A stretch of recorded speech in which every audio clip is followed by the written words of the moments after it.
एक मजदूर साइकिल से अपने गांव की ओर जा रहा था। रास्ता बहुत सुनसान था। तभी उसे सामने से 3 लोग आते हुए दिखाई देते हैं। फिर जैसे ही वह 3 लोग उसके पास पहुंचते हैं, वह उसकी साइकिल को रोक लेते हैं। ओए, इधर चला, चल जल्दी से सारा माल निकाल, नहीं तो इस चाकू को तेरे पेट में घुसा दूंगा। नहीं नहीं भाई साहब, मैं अपने गांव जा रहा हूँ। ये मेरी पूरे साल की मेहनत की कमाई है। कृपया करके मुझे छोड़ दो, मुझे जाने दो भाई साहब, मुझे जाने दो। लेकिन वे तीनों बदमाश उसे पकड़ लेते हैं और उसके पैसे छीनने लगते हैं। लेकिन मोती के विरोध करने पर कालू उसे चाकू मार देता है और मोती वहीं बेहोश हो जाता है। उसी समय पुलिस भी वहां पहुंच जाती है और उन तीनों को पकड़ लेती है। ए, तुम ये सब क्या कर रहे हो? हाँ? ये क्या किया? तुमने क्या किया इसके साथ? हाँ? साहब, इसका तो बहुत खून बह रहा है, हमें पहले इसे हॉस्पिटल ले जाना होगा। फिर वो पुलिस वाले उन सभी को गाड़ी में बिठाकर हॉस्पिटल लेकर जाते हैं। हॉस्पिटल पहुंचते ही डॉक्टर मोती को मरा हुआ घोषित कर देते हैं और उसके पोस्टमार्टम के लिए उसे पोस्टमार्टम रूम में भेज देते हैं। पुलिस उन तीनों बदमाशों को भी अपने साथ वहीं ले जाती है। थानेदार साहब, पोस्टमार्टम वाले डॉक्टर को आने में कुछ वक्त लगेगा, जब तक आप बाहर इंतजार कर सकते हैं।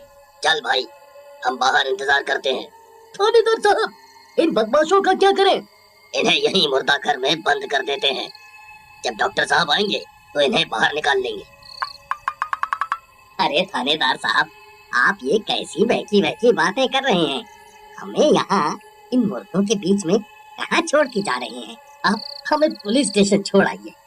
चुपचाप वहाँ एक कोने में जाकर बैठ जाओ, नहीं तो तुम्हें भी इन मुर्दों के साथ लिटा दूंगा, समझे? हमें अपना नौकर समझा हुआ है क्या, तो तुम्हें स्पेशल थाने छोड़कर आए? हाँ? इतना बोलकर दोनों पुलिस वाले वहां से चले जाते हैं और मुर्दा घर का दरवाजा बाहर से बंद कर देते हैं। वह स्ट्रेचर पर मोती की लाश एक सफेद कपड़े से ढकी होती है। वहां और भी लाशें पड़ी होती हैं। उन सबको देखकर उन तीनों की हालत खराब हो जाती है। आए सरदार, चलो उस कोने में बैठ जाते हैं। आए? फिर वे तीनों एक कोने में जाकर बैठ जाते हैं। तभी मोती का एक हाथ हिलता है। अरे मर गए रे! अरे सरदार, आपने वो देखा? अभी इसने अपना एक हाथ हिलाया था। चुप कर, लगता है तेरा दिमाग खराब हो गया है, तूने कुछ ज्यादा ही पी ली है। तभी मोती की लाश उठकर बैठ जाती है। अरे मर गए रे! वो देखो सरदार, मैंने आपसे कहा था ना, अभी इसने अपना एक हाथ हिलाया था, अब तो ये कमबख्त उठकर ही बैठ गया है। अरे भगवान, ये तो भूत बन गया, अब क्या होगा? फिर वे तीनों खुद के ऊपर एक चादर ओढ़ लेते हैं। आलतू जलालतू आई बला को टालतू, आलतू जलालतू आई बला को टालतू। अरे भूत जी, मुझसे गलती हो गई, मुझे माफ कर दो। मैंने आपको नहीं मारा, आपको चाकू को इस कमबख्त कालू ने मारा था। आप इसकी जान ले लो, मुझे और हरिया को यहाँ से जाने दो। सालो, तुम्हारा नाश मिटे, इसे प्लान तो तुम दोनों का ही था, अब मुझे अकेले को क्यों फंसा रहे हो? भूत जी, ये दोनों भी मेरे साथ ही थे, जितना दोष मेरा है उतना ही इन दोनों का भी है। अरे लल्लन भाई, जरा चादर उठाकर बाहर तो देख, वो भूत कहाँ है? फिर लल्लन चादर उठाकर देखता है तो वह मोती का भूत उन तीनों को ही घूर रहा होता है। अरे मर गए रे हरिया भाई, ये नाश मिटा तो हमारी तरफ ही आ रहा है। अरे मम्मी बचा लो, आपकी कसम, जिंदगी में कभी लूट पाट नहीं करूंगा। अरे मर गए रे, हाय रे, हाय रे। अरे अरे कौन है? कौन है? अरे अरे बचाओ, ये भूत तो मुझे खींच रहा है। रिया भाई मुझे बचाओ। हरिया भाई, मरने दे इसे, भूत को इसी की तलाश है, इसी ने चाकू मारा था। अरे अरे कमक, तो मुझे बचाओ, नहीं तो ये मुझे जिंदा ही खा जाएगा। अरे अरे बचाओ, अरे अरे मर गया। अरे अरे कोई मुझे बचाओ, कोई मुझे बचाओ, ये भूत तो मेरी गर्दन अलग करना चाहता है। अरे अरे मर गया। अरे लल्लन और हरिया चादर में छिपे रहते हैं, कालू की चीखें सुनते रहते हैं। डर के मारे उनकी हालत खराब हो जाती है। फिर वह भूत कालू की गर्दन को उसके धड़ से अलग कर देता है। एक का काम तो तमाम, अब तुम दोनों का क्या होगा? हे भगवान, हमारी रक्षा करो, मैं अभी मरना नहीं चाहता। तभी एकदम से शांति हो जाती है, सब जगह खामोशी छा जाती है।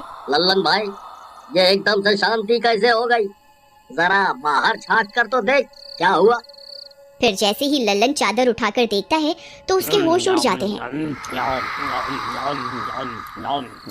कालू की गर्दन नीचे फर्श पर पड़ी होती है और मोती का भूत स्ट्रेचर पर बैठकर कालू का हाथ खा रहा होता है।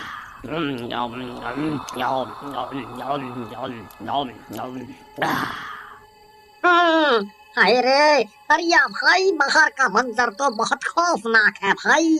इसने तो उसका सर धड़ से अलग कर दिया भाई। अब अगला नंबर हमारा है, अब क्या करें? फिर वह भूत चादर में अपना हाथ डालकर हरिया को खींचने की कोशिश करता है। तभी हरिया उस भूत से चुराया हुआ पर्स निकालता है। उसके पर्स में उसकी बीवी और बच्चे की फोटो लगी रहती है। फिर हरिया उस पर्स को भूत के हाथ में थमा देता है। भूत उस पर्स में अपनी बीवी बच्चे की फोटो देखकर भावुक हो जाता है और स्ट्रेचर पर बैठकर उस फोटो को देखता रहता है। अरे लल्लन भाई, बाहर इतनी शांति कैसे हो गई? चादर उठा कर तो देख क्या माजरा है। उधर लल्लन चादर उठाकर बाहर देखता है तो उसे भूत रोता हुआ दिखाई देता है। हरिया भाई, ये भूत तो अपने बीवी बच्चे की फोटो देखकर रो रहा है भाई। हमसे अनजाने में कहीं बहुत बड़ी भूल तो नहीं हो गई भाई? तुम सही कहते हो भाई, हमने कुछ पैसे के लालच में आकर इसके बच्चे को अनाथ बना दिया और बीवी को विधवा कर दिया। अब इसकी मौत की खबर सुनकर इसके परिवार वालों पर क्या बीतेगी भाई। हमें जीने का कोई अधिकार नहीं। चलो हम बाहर जाकर खुद को इसे सौंप देते हैं। फिर वे दोनों चादर से बाहर निकलकर जाते हैं और भूत के आगे हाथ जोड़कर बैठ जाते हैं। भूत जी, हमसे बहुत बड़ी गलती हो गई। हमने कुछ पैसों के लालच में आपको आपके परिवार से अलग कर दिया। हमें जीने का कोई अधिकार नहीं है। आप हमारी जान ले लो। फिर वह भूत उनकी तरफ देखता है लेकिन उन्हें कुछ नहीं कहता और वापस मोती की लाश के अंदर चला जाता है। तभी मुर्दा घर का दरवाजा खुलता है और पुलिस वाले डॉक्टर के साथ वहां आ जाते हैं। कालू की गर्दन अभी भी जमीन पर पड़ी होती है। वह सब देखकर चौंक जाते हैं। अरे ये किसने किया? लगता है तुम दोनों ने मिलकर इसे मार डाला ताकि पैसों के 3 हिस्से न करने पड़े। तुम दोनों आपस में ही सारा पैसा बांटना चाहते हो, क्यों? फिर वे दोनों पुलिस वाले से भी अपने किए की माफी मांगते हैं। थानेदार साहब, हमें सारे गुनाह कबूल है। हम इसकी सजा भी भुगतने को तैयार हैं। हम दोनों अपनी कमाई हुई सारी संपत्ति इसके बीवी बच्चों को देना चाहते हैं, क्योंकि इसके मरने के बाद इसके बीवी और बच्चों का कोई नहीं है। कृपा करके हमारा ये काम करवा दीजिए। फिर वह पुलिस वाला उन दोनों को पकड़कर अपने साथ ले जाता है और दोनों को 5-5 साल की सजा होती है। 5 साल बाद जेल से रिहा होने के बाद मोती के बच्चों की देखरेख लल्लन और